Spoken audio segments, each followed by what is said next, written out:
This is a Good time, Charlie? production.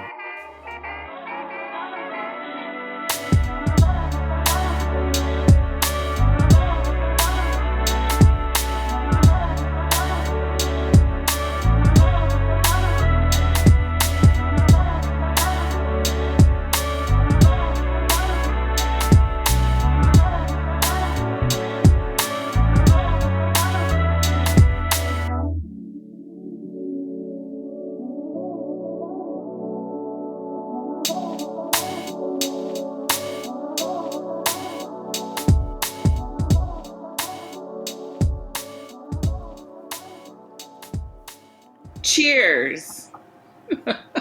I'm auditioning it for an opener. We're back. We're gonna catchphrases like that bell. Yeah, like ding. Oh, maybe not.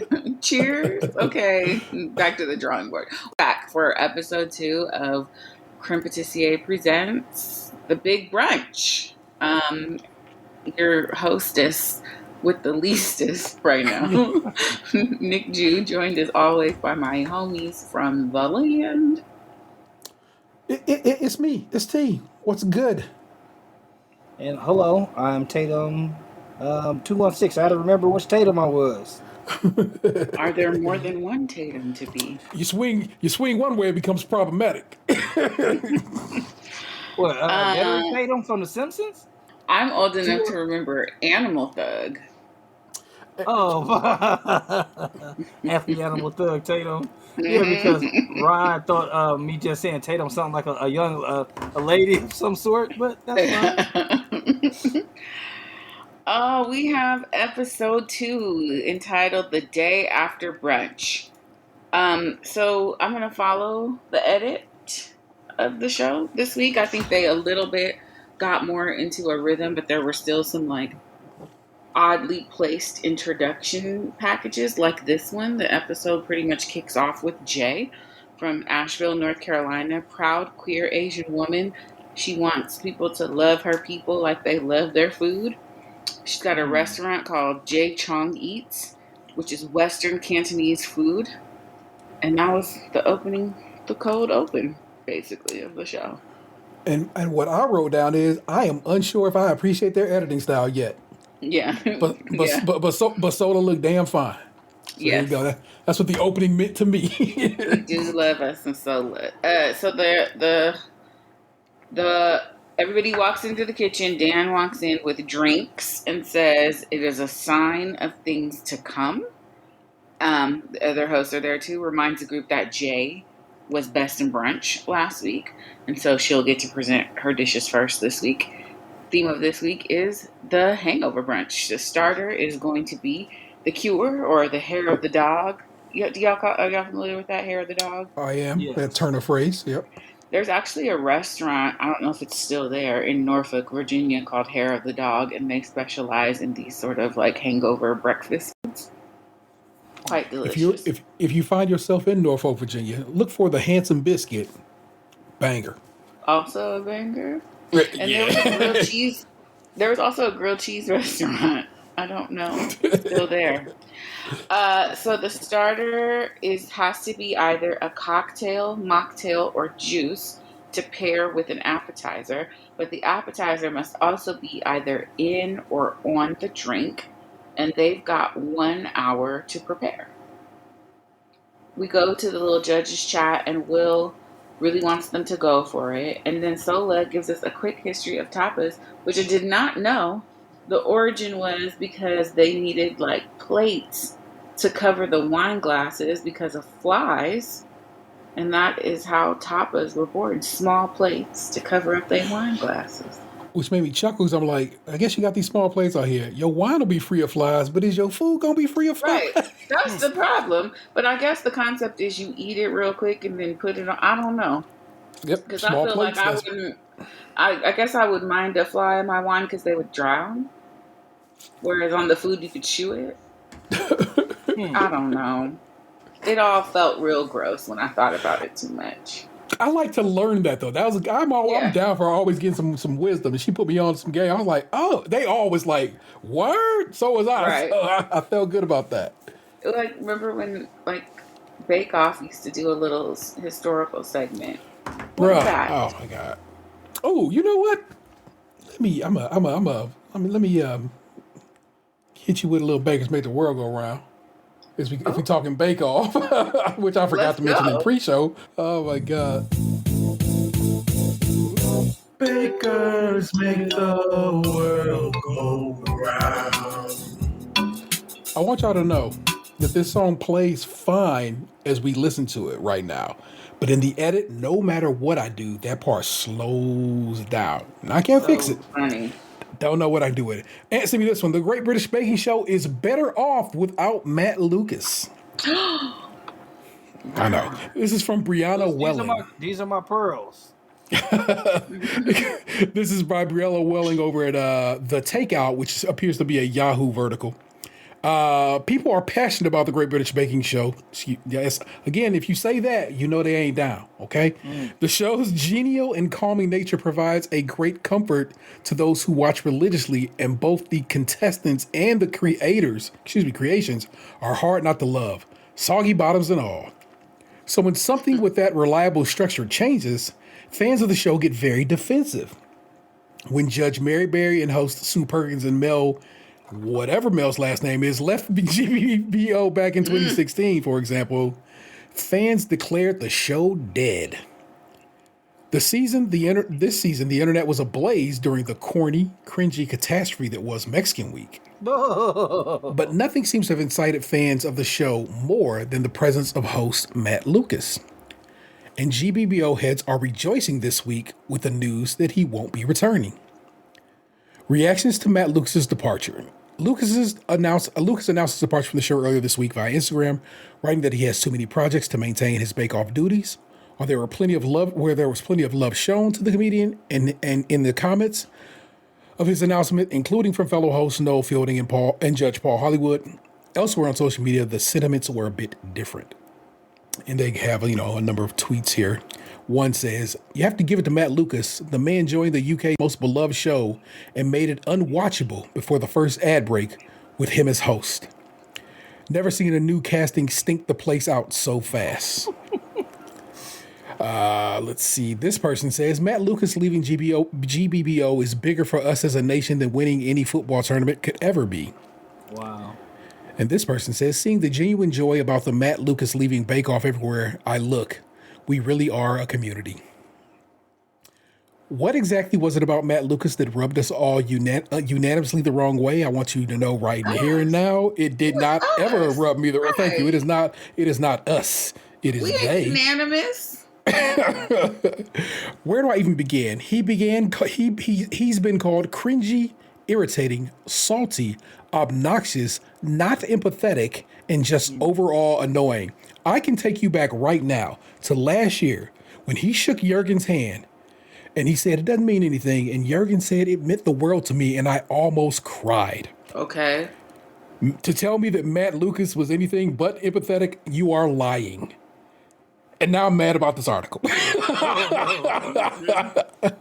No one knew how to feel about Noel when he first started Bake Off. Similar to Lucas, his comedic background was one that tracked a bit more bizarre and erratic. But over time, he was able to meet the show where it was, making genuine connections with each contestant while maintaining his unique personality via his signature outlandish sweaters. We call them jumpers on that side of the pond, you weirdo.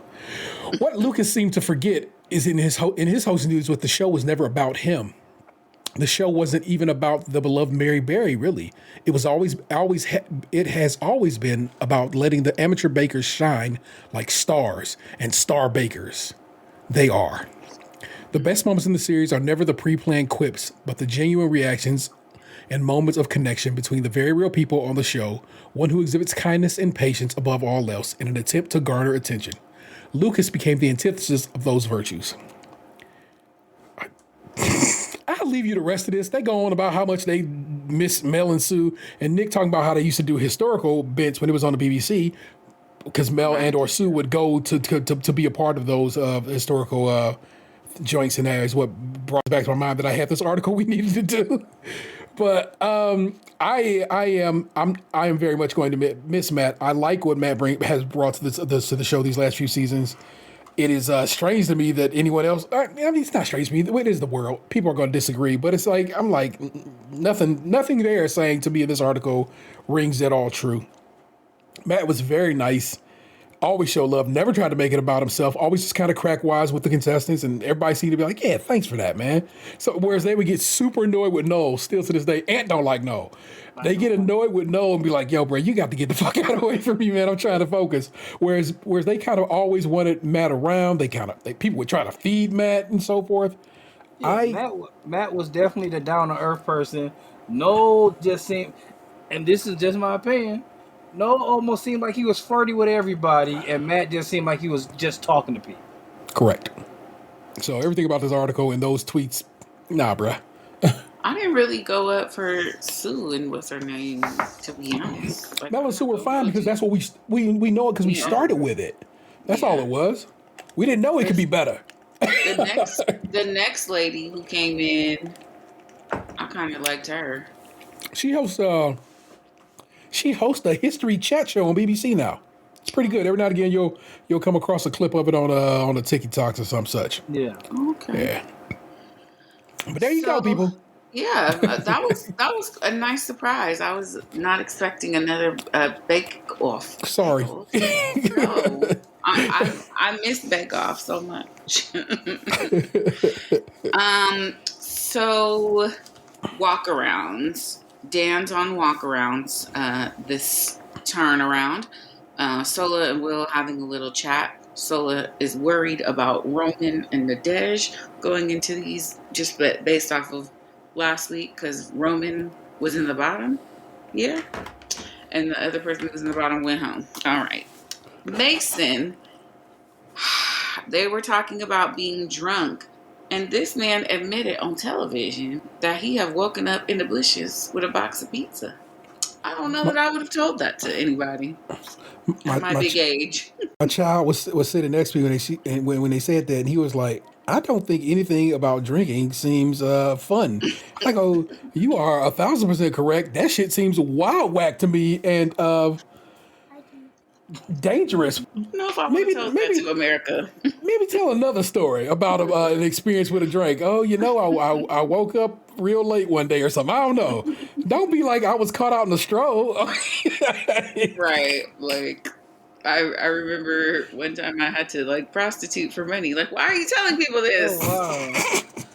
Please, Mason, please. It's kids. No, there's cussing on here, so I don't think it's kid rated. Yeah, it's definitely like a drink driven show. Like, it's brunch.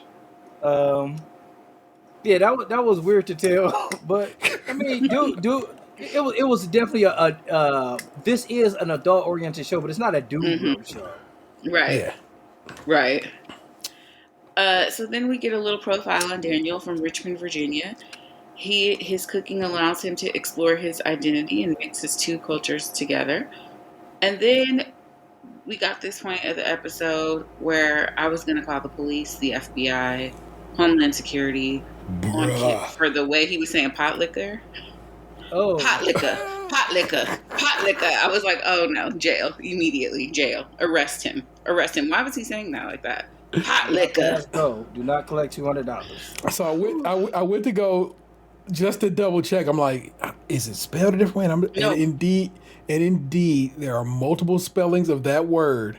Okay. And a couple of them are KKER and so forth and so on. And KKA, I think AH was what I saw one of them. I'm like, but he was trying to countrify it in a way that I'm just like, boy, you ain't that country. You ain't that kind of country. Yeah. Kit, bless his heart. Anywho. Yeah. So Dan talking to Roman, and he just gave him a reminder of Sola's notes about seasoning. And Dan comes back from his walk around, and he tells everyone that he's most excited about Mason's offering. Maybe because Mason just told him he was drunk and they bonded. I don't know. They sound like two of the same kind of drunk. I love it for them. Mason from Bozeman, Montana, and I definitely made a note to myself, Montana? MT. Oh. You know I'm a coastal elite. I don't recognize this abbreviation of one of these states I've never heard of before. Is that a real place? Do people live there? I don't know. He grew up on a self-sustainable farm, aka raised by hippies. His father had recently suddenly passed away, and he wants to open a small breakfast venue. I really got a little Bruh. affinity for Mason after hearing his little package. He seems like a cool dude. Whereas I was like, why do they keep trying to play with my emotions, Smokey? They I don't want think you need to do that cry. for a cookery show. It's like, stop that. And they was about to make me cry, and I was like, That's the point. don't touch that part of my soul right here, right now. I'm trying to watch y'all cook, Because- and you over here. But I think the show specifically is about these chefs who are trying to do something dope in their community. So it does have to be focused on who they are, because that's why they were picked. They aren't necessarily like the James Beard Award winner or whatever. These are people who are on the edge of a break. On this show, like, not to keep on bringing up Chopped, but the contrast is like Chopped, you get one shot in one episode. Sometimes I often think you telling me that if you had stage 4 cancer and you survived it isn't necessarily necessary in this 30-minute show. Right. On this show, like when I very well might see you 7 more times, it's nice to be like, oh yeah, he's doing this particular dish because he's from this part of the country, and you don't have to explain it twice. Yeah. You've been taught a new shorthand. Yeah. So I hear you. That's what's up. And then we get a quick package. Danielle from Garden City, New York. She is not feeling confident today because she is, again, the only baker in the kitchen. Dan, we keep learning all these wonderful surprises about Dan. Apparently, he used to drink hella hypnotic. Oh. So, one, let us make a correction from last week. Levy, went and looked it up. Oh, okay, Levy. So we want to make sure we give my man whatever. But he telling that story, and I'm sitting here like, was Dan Levy drinking Incredible Hulk back in the day? Because it sounds like that's basically what he was trying to tell us. Right. He was drinking Hulk. And I'm pretty sure, correct me if I'm wrong, he's probably about my age. So Correct. Yes, he was So drinking. he was certainly drinking Incredible Hulk. If you don't know, Incredible Hulk, a mixture of a passion fruit liqueur, hypnotic, and Hennessy. And the hypnotic is like an aqua, like UNC blue, and mixed with the Hennessy, it turns green. But also, you turn into a fucking homicidal maniac off of that shit, which is why they call it the Incredible Hulk. Or just a real hoe like Dan. Yeah. We also learned that his go-to booty call text, because he said something about you up, and Solo was like, oh, was that your move? And he was like, no, it was a question mark. The question mark is genius, friends, because like he said, you have plausible deniability if it doesn't go your way. You're like, what was this question mark? Oh, butt dial, my bad. May I never have to date again in my whole life. Oh, it's tricky. You want to know what I used? Technology. I used to. What was the move, Ant? Not even a question mark. I used to just move one space. Oh, it's just a blank. It's a blank text. It's a blank text. So is the even more deniability? Like, right? I didn't text you. If they on some nonsense, right? Like it wasn't me, booty. So I don't text for booty because I'm a Christian lady. But if I am trying to get someone's attention without stating my intentions, I'm good for the eyeball emojis or the Kim Kardashian leaning out the bushes meme. That's my go-to. That usually has an 100% rate of return. Especially if it's been a while since we last connected. It's just like, hey. Because when I was still texting, there was no memes or nothing. Right. Our phones hadn't advanced that much. Right. All right. So we've got the starter. Jay, who is best in brunch, is up first with the Bloody Devil, which is a Bloody Mary with gin, which is the way I prefer my Marys. I prefer to gin Mary, with chicken shazu. bacon twists, spicy cucumbers. Will said the presentation is amazing. Sola said there was good charring, but could use a little more savory notes. Will said it was under seasoned, and then Dan was like, "No, you got to put the straw all the way to All the the way to bottom." the bottom. He found the gold at the bottom. I like that he did that. I know that seems whatever, but I like he immediately came in like, "What the fuck you talking about, my guy? Get that straw in there." Because Sola hadn't used the straw at all, so she had utterly missed it. Yeah. And like I said, my man I don't know what he did. What he just like halfway dropped the straw in? What could he have done? Anyone who's ever had a Bloody Mary knows you got to stir that shit up when they bring it to you and get a good sip from the bottom. That's where all the seasonings are at the bottom. All right. Up next, we have Mason. He made hot cider bourbon donut holes, candied bacon. Hot cider bourbon, and then donut holes with candied bacon. Sola said, "Your balls are big." We all had a good chuckle. Sure did. The donuts are too big and dense. Dan loves a huge portion, but it's heavy. I bet it is. Will, the drink is delicious, great presentation. So they're like so on him, I guess. I feel like Will don't know what he want to be yet.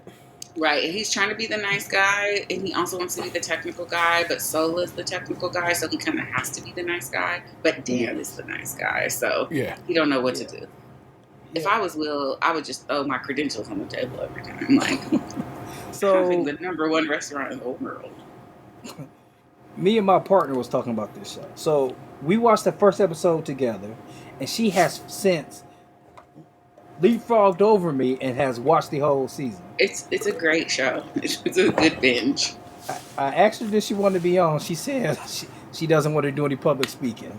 It's not public speaking. It's not public speaking. So I'd love to have her. I should have just called her downstairs. But she said that she feels like Sola's a little mean on the show. I agree. And I was like, well, Dan's a comedian, just right off the bat. He's the comic relief. The other dude is like the award-winning restaurateur. So she is put in a position where she has to tell her how it is. Yeah. But does she have to? And is it always how it is? I feel like she's the person. She is the personification of when somebody feels like they have to give you some feedback for improvement when you have a review. Like they can't just say you're very good at your job. They have to find something negative, quote unquote, to say. Mm-hmm. It makes her slightly unlikable, but because she says it in a nice way, she's getting by on not being like the fucking what's his name from American Idol. Yeah, the Simon Cowell. Simon Cowell. You said exactly what I said last night. It's kind of, I'm not gonna say it's unfair, but it's just kind of to the point where it's like it hurts me that she's in that position, and I don't know if it's something she has to do or no, she put herself in that position. Okay. No, either way, I'm very hurt. much her expertise and trying to be forefront on that. I don't think she's unnecessarily mean. I just think the other two will be like, it's great, and she will be like, I think it could have used a little bit more charring. She splits the hairs, which is fine. Daniel made a green juice cocktail with aquavit and sake. Aquavit, we discovered, is distilled from potatoes with herbs. And then a smoked salmon bagel, which was his sushi inspired, because he is a bar manager. He's all about the drink. So they all really liked the drink. Sola, drink is very, very good. Fantastic. Could sell this anywhere. Dan, in California, if people can have green juice and alcohol, you're a billionaire. 100%. 100%. Sola said it's a little bit like what Kelly went home for. So I guess what I've been wondering, ever since hearing that remark, and even earlier in the episode, is if you don't want them using this shit, don't bring it into the damn situation. If you don't want them using the store-bought stuff, don't make it an option. Right. And I think later on, Sola even says, like, should we take the smoked salmon away because it does seem a little unfair in a cooking competition to have like the main element of a dish be a bagel and smoked salmon. But the challenge was the drink and the appetizer. So Will said that you can tell he understands flavor, but he wants him to just bring it. So I think if it was a situation like Kelly, where the main element was the store bought stuff, but everything else was trash, it would have been a problem. But because they all really loved his drink, I think he got a little pass on that. Nadej made cremes and banana beignets. Cremes is coconut rum cream. Sola said, normally I don't like this kind of drink, but I really like it. And Will said that there was not a lot of flavor when you bit into the beignet. Yeah. Which is sad. So because it's just dough. Bland dough. Katie made a blackberry shrub. I don't know what a shrub is. Buttermilk biscuit with house-made ricotta, tasso, ham, honey, and urfa chili. Sola said she needed more acidity in the drink, more salt in the ricotta, and to take it up a notch, Roman. Oh, sorry. Okay, did we find out what a shrub was? I know it's a cocktail. Go ahead. I'm about to say, you found a cocktail version of it? Because the one I found, it does not have any alcohol in it. Okay. Oh, maybe hers wasn't alcohol? She just said a shrub. I don't know that she mentioned any alcohol. And they said it could be a mocktail or a juice. We'll throw the word cocktail on the back end of this statement and see if that does anything. Now it's same ingredients except with the addition of gin. So it is apparently blackberries, some vinegar, blackberries, sugar, white wine vinegar, club soda, and optional spirit of your choice, gin or vodka. Oh, that's why it was fizzy. I ain't trying to sip on no vinegar. Well, I drink vinegar. That don't mean I got to. Well, right. No, I'm just saying people drink it. I know. I'm fucking with you. So with this kind of crowd, wear those kind of hats and pants. Kombucha is a thing. Yeah, true. So that's basically Yeah, I've had like 4 kombuchas in my life, and I think 2 of them were good. Kombucha. I think it smells like feet. So they could come get that shit up out of here. Yeah, it smells like feet to me, so I've never drank it. Roman made black. Oh, hold on. You got a shrub? No. So, old girl said, of course, her ricotta need more salt, and her response to that is, heard. She says it 176 times in this episode. Going forward, this is how I'm going to respond to criticism. Yeah. Heard.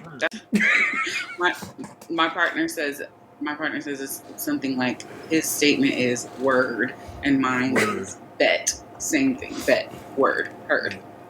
Heard. But heard is the I guess the work friendly version of that. I hear that. Yeah, I'm saying doing that. That's my shit. We're going for it. Heard. Or as they would say in DC, stamp. But that doesn't actually mean like heard. It just is like affirm. Stamp. Okay. Roman made blackberry mint ginger beer, a rainbow spring roll with sweet Thai chili peanut sauce. Sola, it's seasoned. Shade. Oh, yeah. Shade. Is that really shade, or is that like surprise when everybody else is like, the way she said it, that shit was shady as fuck. They on episode 2, not 6. I ain't like the way his shit look, right? It's just a spring roll on top of a jar. Right. And I feel like I feel like maybe a different vessel would have made this work better. And I don't know what vessel. I cannot tell you which one I think I used. Maybe one of those martini glasses with the kind of triangle vibe. Yeah. Like one of those. But No matter what, I don't it know. was just no matter what, it would just be a fucking spring roll laid on top Sitting of on top of a glass, yeah. But in this one, it's just a spring roll sitting on top of a jar. And it's like, and it was like a clear rice paper kind of vibe. So it looked like a sex toy sitting on top of a jar, y'all. I just want y'all to know. Like a And I was pocket like, sir, put that away. a good pocket pee on the drink. Dan said it's so delicious. Will said his fell apart, unfortunately. Which to me was some bullshit because they show his plate right, and you can see how like this didn't fall apart. You took that shit apart, right? You bit it or whatever. Yeah, it's a spring roll. That's what they do when you bite into it, friend. Like trash. Danielle made the Yoda drink. She comes up to them with her insecurity in the forefront and said she's feeling a little insecure today. Like. Before they even start to discuss her, I'm feeling insecure today. But she said, I hope this is enough, baby. Woo! You got to sell that shit. I would have put that shit up there like, hey, I got a fucking rosemary bourbon spritz and pear wontons with some fried truffle oil. Bitches. Sola said she lost the feeling. Will said that this was not her at her ceiling, which she knew. Kit made pot liquor. Truly, I want y'all to listen. Y'all got to go either. You know what? If I can, I'm simply going to just edit that into the show because you must hear it. Yeah, to understand it. I'm really having fun with this. So I'm going to be doing a fresh smoked Bloody Mary, but with pot liquor. So pot liquor is cooked down collard greens. The collards, it's going to go on my skewer. So a big, fun southern bite. How bad it is. Pot liquor, Bloody Mary, and fried collard greens with black garlic and bacon. There's no alcohol in his Bloody Mary. So it's basically gazpacho, which he would have been better off trying to do. But he got congealed fat on the straw. Yeah. And Kip said it was very southern. Every person that I am related to on earth is from Bayou, Louisiana. I have never been served anything with congealed fat on purpose. And you never would be. Congealed fat? Because that is a lie. Yeah. Sola said it was unappealing. I wish you could put the Murray, and that was a lie.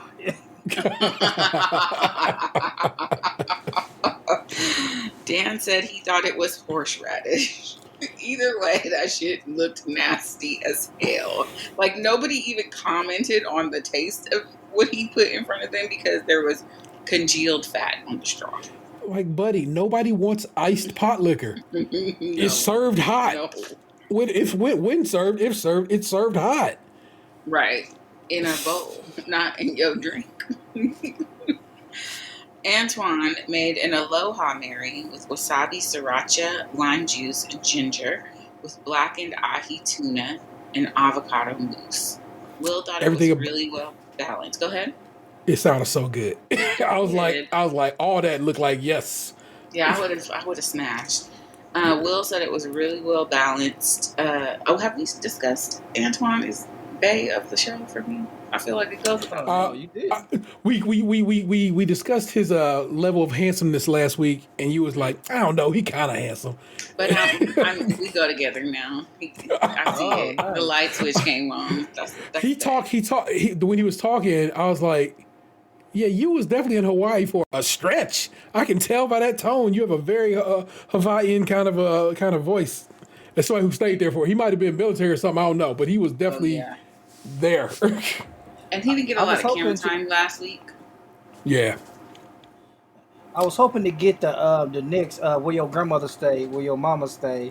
Where your grandma stay. Fuck who you know. Where you from, my nigga? Will said it was very well balanced. Dan said it was a beautiful example of doing something simple, but very close to perfect. Sola likes the celery. There was celery gate. If you like the celery so much, why did you eat it? Why didn't you eat it? Will didn't understand why there was celery in it. He felt like if you're gonna do a Hawaiian play, on a Bloody Mary. Don't need no celery. They don't have celery in Hawaii. I don't understand the critique, Will. Yeah. She said the tuna was rich and spicy, and she wants to get drunk and have a hangover and then eat off and hang out with this. Like she said. All See, right. so was she nice? She's so very nice. Yeah, she's got really good descriptions. Yeah. So it's interesting when she get mean. It's just like, what is you doing? But she's not really mean. I think she just always has to have something kind of constructive to say. Hmm.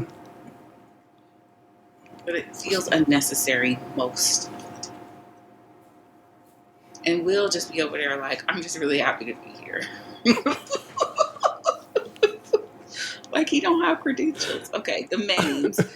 Comfort brunch or diner food with their spin or upgrade. So they've got an hour and 15 minutes to make elevated diner food or comfort food. Sola would like at least one burger. Will is hoping for chicken and waffles.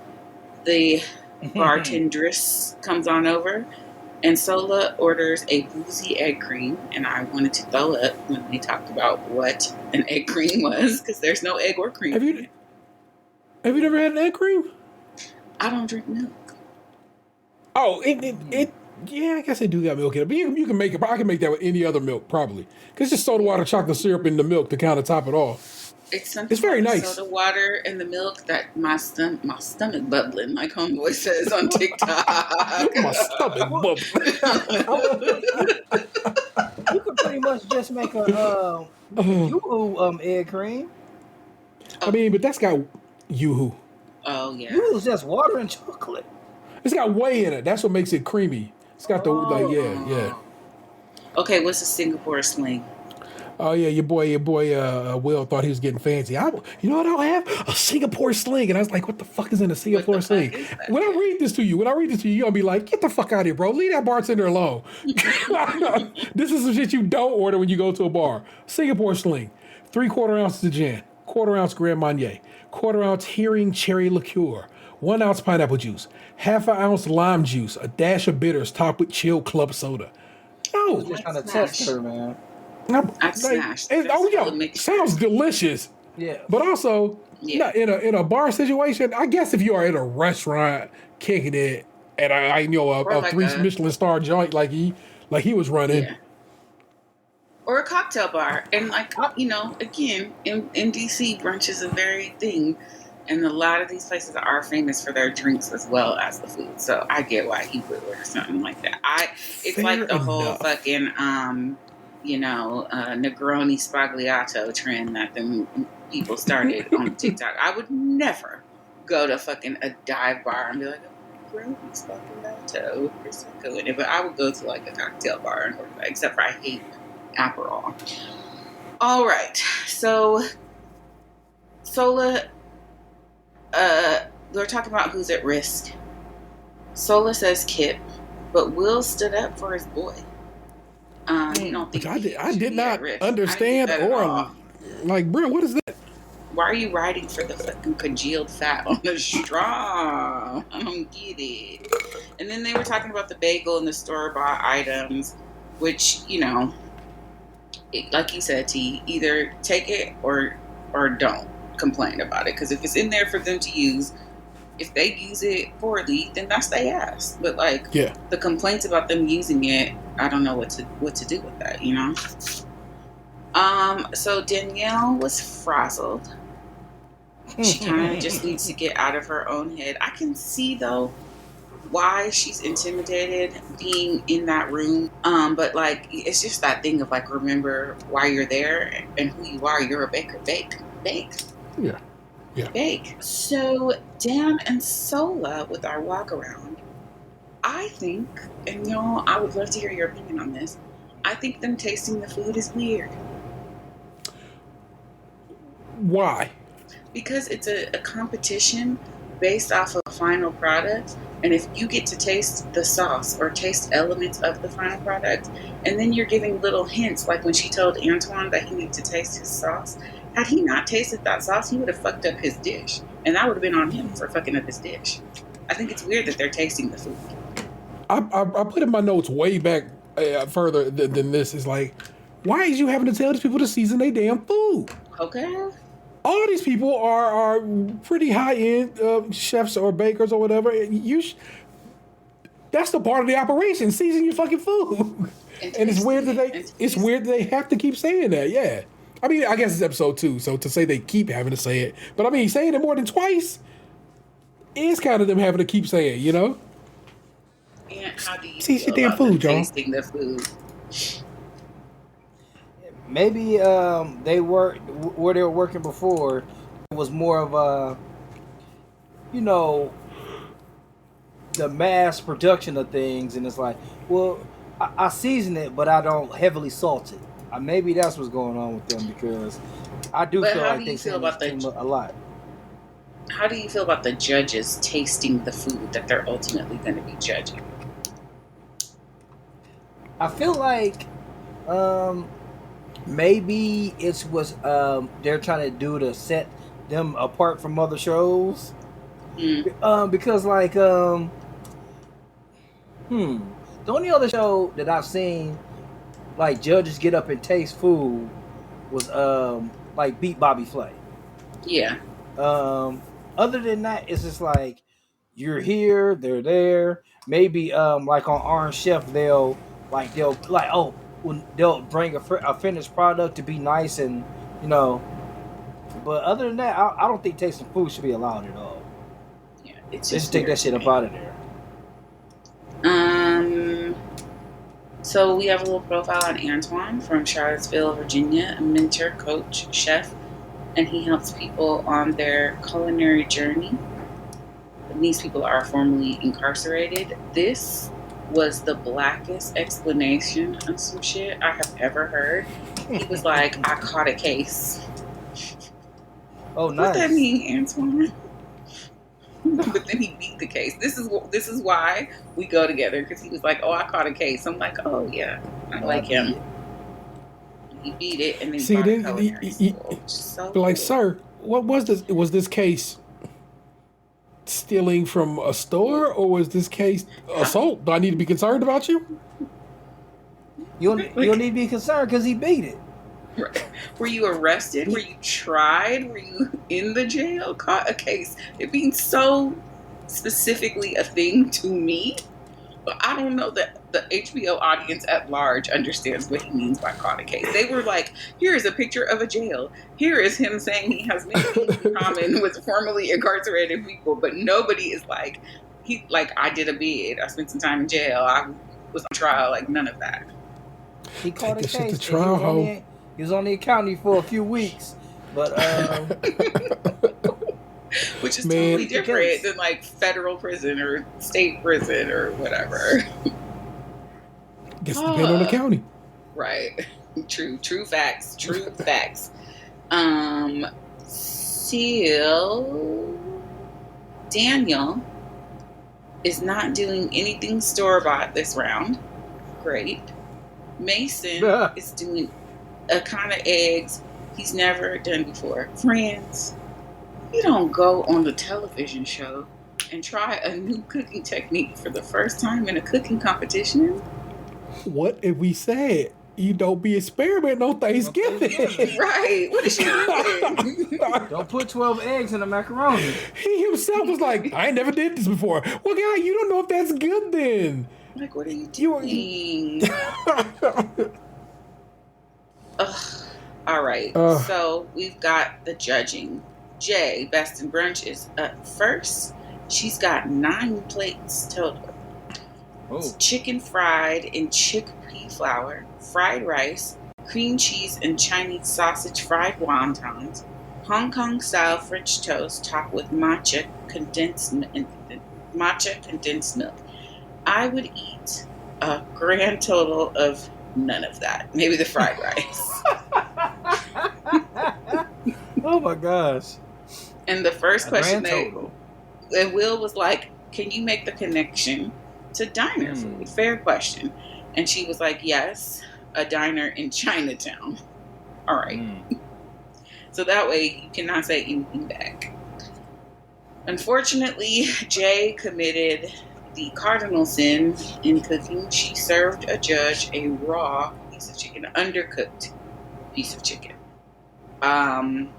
Will said that she tried to do so much, but it was awesome, and it was so cold that Solo was just like, bummer about the chicken, and Will was like, I fucked mine up.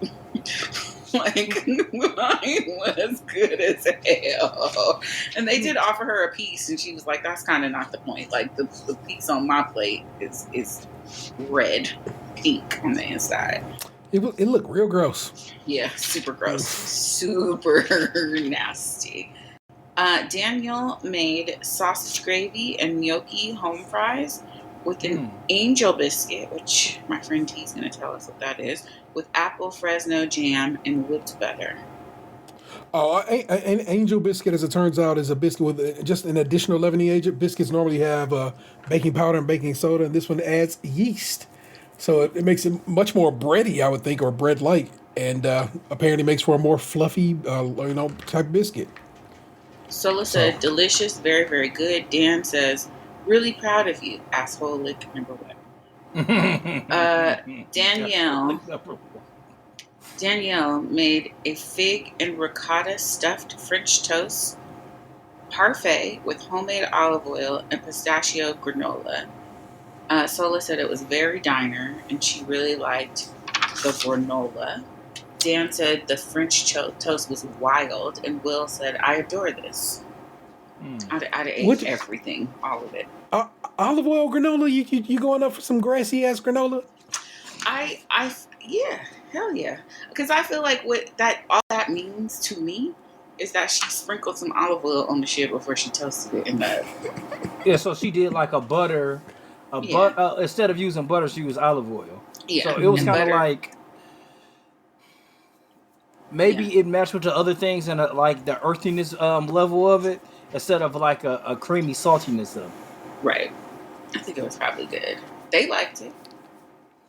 Antoine made chicken and waffles with fried dough instead of waffle and a curried sweet potato crouton. Will loved the idea, but greasy, not crispy. Ooh. Gratin, not crouton. Gratin. What the hell was I writing? Will, he was the only one who spoke on Antoine. Katie made corned carrot hash. Sola said it needed more aggressive color, and it was so close. Like, she just needed to cook her carrots just a little bit longer. Heard. Kip made meatloaf and potatoes with peas. Dan said it was missing that robust flavor that meatloaf usually has. So, AKA, it wasn't under seasoned. Yet again. Mason, every time I say his name, I'm that it's so cold in the D. Mason, he was like a brother to me. Mason made salmon beetroot hash and a cloud egg. Will said looks delicious, but he's struggling with the texture. Sola hates the cloud egg. It's an internet thing. He needed a classy, crispy fried egg. And let me tell you, she blamed this on TikTok. I first discovered the wonder of the cloud egg like 6 years ago. So maybe TikTok has more recently made it super popular, but I definitely tried it, and it's a novel idea, but it doesn't do anything at all for the egg. It's like cute to put on your plate, but it's real it's kind of like meringue. Yeah. Which is exactly what you do not want an egg white to taste like, a savory, bland meringue. Yeah. God. Yeah, it's not awesome. We have Nadej, who only has one plate because she got too ambitious. And she made a jerk goat burger with kibbeh, which is minced goat. And she told a wonderful story about assimilation that I wish more people could have an honest conversation about, how she really didn't lean into her Haitianness until college. And it's that thing that a lot of ethnic people go through where, like, you try very hard not to be the kid with the weird lunch at school, and then you go away from all that you know and that you're familiar with, the college that I went to, it was like 50 black people that I knew on campus, and we all knew each other and kicked it hella tough. And it was not like that thing where people were like, oh, they just found out they were black. I fully knew I was black. I come from a huge black ass family, but I had a very like multi-ethnic friend group. And in college, for the first time, being black was so important because it was not that many of us. And that is when I really like became kind of militant and fringe and leaned into my culture. So I really thought it was important for her to say that, and how her food helped her reconnect to her Haitian identity, having to learn how to cook all her faves and things. Sola said the story was interesting, but she wished there were 3 plates. And Will called her Kibby a little dry. Roman, chicken, quote unquote, and waffle. Today was Roman's 21st wedding anniversary, and he had his first kiss with his wife outside a Waffle House. So he cried. He made seitan, which is difficult to make. Sola said it's very good. Good flavors. Like, you did some research. I love, like, you did research on me because she loves molasses. Dan went in the polar opposite. He said it went in the polar opposite of your starter, and it was a beautiful bookend, which Roman said he intended that to be. And this is how we know that Sola is kind of the villain, because she was like, they're all starting to grow on me. I hate it. So what's dope about that, or what's wild to me about that, is this man, in the same hour and 15 minutes, made seitan from scratch. Yeah. And that woman couldn't get 3 plates on the table in the same time? Get the fuck right up out of here. Remember, he also couldn't get 3 bowls of fucking soup on the table. At least he got it right this time. So yeah. I made a little note to talk about the flat cola, because right before they were about to taste the mains, Sola talked about how much she loves the flat cola because she couldn't finish it, and she would just like have it for the week. And I think everybody made the assumption that she left it out for an entire week, and I sort of feel like she put it back in the refrigerator. My dad, may he rest in peace, was the most frugal person that ever lived on this earth. And so I too kind of have an affinity for things like flat soda and slightly stale cookies and chips, because that motherfucker was so cheap. And he was just like, if the expiration date ain't been passed for some good months, we're eating this shit unless there's mold on it. And depending on what it was, we're cutting this mold off and still eating the shit. So I had to go up for Sola right there, because they were like, this kind of delegitimizes you as like a food critic if you say something like you like flat cola. I'm like, I love flat cola.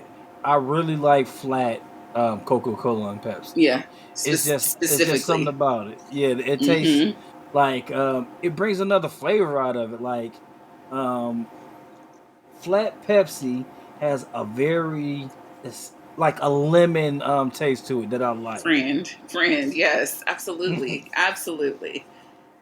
So they have some deliberation drinks, because why not? At the top this week, we've got Daniel and Roman. Jay is not safe because of the raw chicken, and Kip and Nadej on the bottom. Ultimately, Daniel is our winner, and Nadej is taking her tail home. Disagree. I think Roman should have been the winner. Yeah.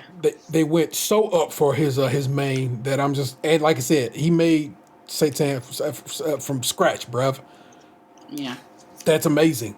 Because I know, and it tasted and looked and had the texture of a fucking chicken thigh.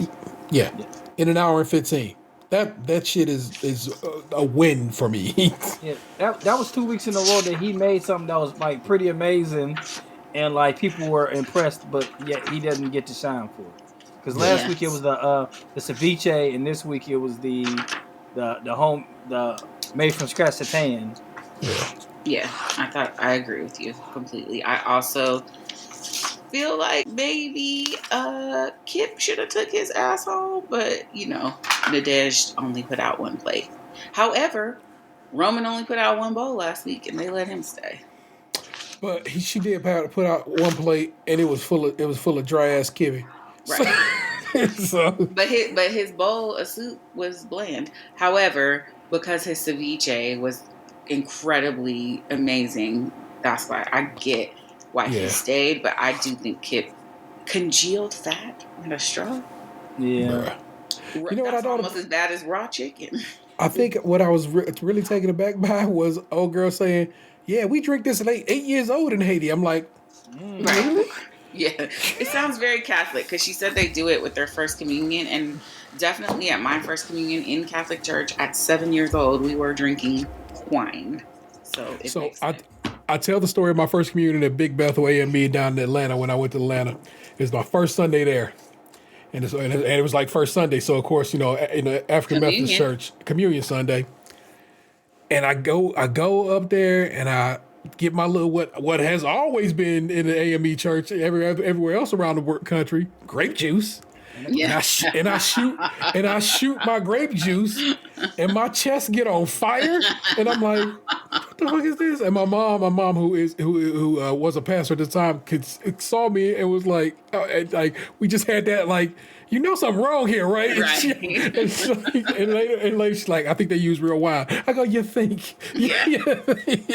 Oh no, in the Catholic Church, it's a whole thing. Like you're fully having wine every Sunday and drinking after people. It's communal. It's gross. Oh no. Yeah, and then for the first communion, it's a whole thing. You have to take a class, and then everybody wears white, and you have like a separate ceremony. That's not like the regular church service where you take communion for the very first time, because you can't officially can't take communion in the church before your first communion. I was raised Catholic. I didn't get to confirmed. I just had a first communion, but I'm no longer a practicing Catholic. So we can't be still commune I don't like really this know what they're doing, but in the you could days of always COVID, can you? you could always refuse it too. Like the most important thing was that you took the sacrament, so you Yeah. could take the wafer and not the wine, because they wanted to like be respectful of people who were recovery, sober. But I wonder now what they are doing, because that shit is nasty to me. Yeah. Like right before I stopped going to church, I remember they had it like pre-packaged almost. Yeah, they do that in most non-Catholic churches. It's a little shot of juice with a little cracker on top and an individual serving at most denominations. But Catholics, it's that wine in that cup and everybody drinking on it. And I do mean everybody. Pass that Manischewitz, baby. Manischewitz. Well, that's it. It was another great episode. Next week, we really get into the thing. Next week, it's a very fun episode, in my opinion. Joined, as always, by my homies from the not middle of the country, as we've decided. I mean, look, you go look at Cleveland on the map and you tell me where we closer to. It's Just in want the y'all to east. know that. It's in the east. It's a very interesting city to call home. Because it has all these very much Eastern influences, but then Southern the rest of the state. Let me tell you right now, you take Northeast Ohio away from the rest of that bullshit. Pretty great state. But it do be some people from over that part that got that very North Dakota sounding Midwestern thing happening. It was literally a post today. It's a Instagram account called "I'm from Cleveland," and they was talking about the Cleveland accent today, and I had to chuckle at it because it just has a certain ring to it, and you'll know it when you hear. You'll be like, "Oh yeah, okay, that's what's going on in Cleveland." So I had to chuckle at that. Gabe is what I imagine everyone sounds like in Cleveland. It's Gabe. Oh man. Yeah, when you get here, we gonna trip. Yeah, I can't wait. It's going to be so fun. It probably won't be until spring, but I'm down. Yeah. Well, I don't know. Cheers didn't work for the intro. I don't know. I'm ready for checks, please, for the out. I don't know, child. There it is. That's the one. Checks, please. Check, please. Checks, is please. That shit. I've been Nick Jew. That's Ant. That's T. We do this. I know you have a. Hey, yo, give us a Yeah, call. I know you have- 216. Yeah. 264-6311. You know what I'm saying? We want to hear what y'all talking about, what y'all think about this show, or just Bake Off in general, other things, you know what I'm saying? Just let us know what y'all trying to get down with, man. It's always in the show notes, but just in case y'all need to hear it 216-264-6311. That's just the general podcast hotline. Let it bling, and we'll talk. Or listen, as it were. Okay, that's it. You've just been podcasted to. Left it too. We know you left it. Peace. Just liked it. Hey, what happened to you? You used to be beautiful.